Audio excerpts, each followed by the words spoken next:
je vais faire court.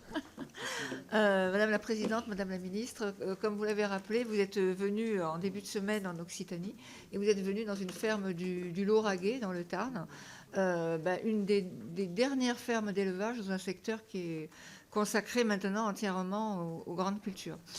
Et donc, vous avez pu mesurer l'inquiétude des éleveurs qui étaient présents, parce que nos élevages sont confrontés, comme beaucoup d'autres, à la MHE et à la FCO8, et donc avec des pertes importantes. 44% des élevages tarnais ont été touchés en 2023, avec plus de 600 élevages et 10 000 vaches improductives. Bon.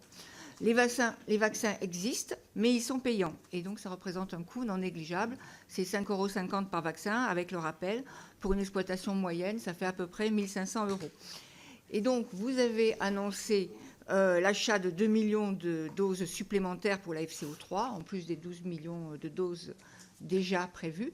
Mais cela ne va concerner que les départements qui sont en zone vaccinale, dont ne fait pas partie le Tarn, ni d'ailleurs le reste de l'Occitanie. Et donc, les éleveurs du sud de la France craignent finalement une politique à deux vitesses, où le nord, au-dessus de la Loire, serait indemnisé et où le sud devrait payer les vaccins. Alors, tout à l'heure, vous avez fait une annonce qui va tout à fait dans le bon sens.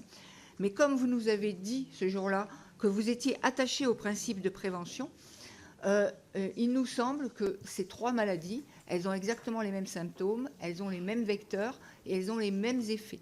Et donc, plutôt que d'indemniser et de payer les conséquences économiques de ces maladies, ne serait-il pas plus opportun d'avoir une vaccination gratuite pour tout le monde, sur tout le territoire, parce que cette condition apparaîtrait comme un des meilleurs moyens de faire vacciner massivement les élevages, d'éviter la propagation de la maladie et de stopper les pertes économiques. Merci Marie-Lise. Daniel Salmon. Daniel.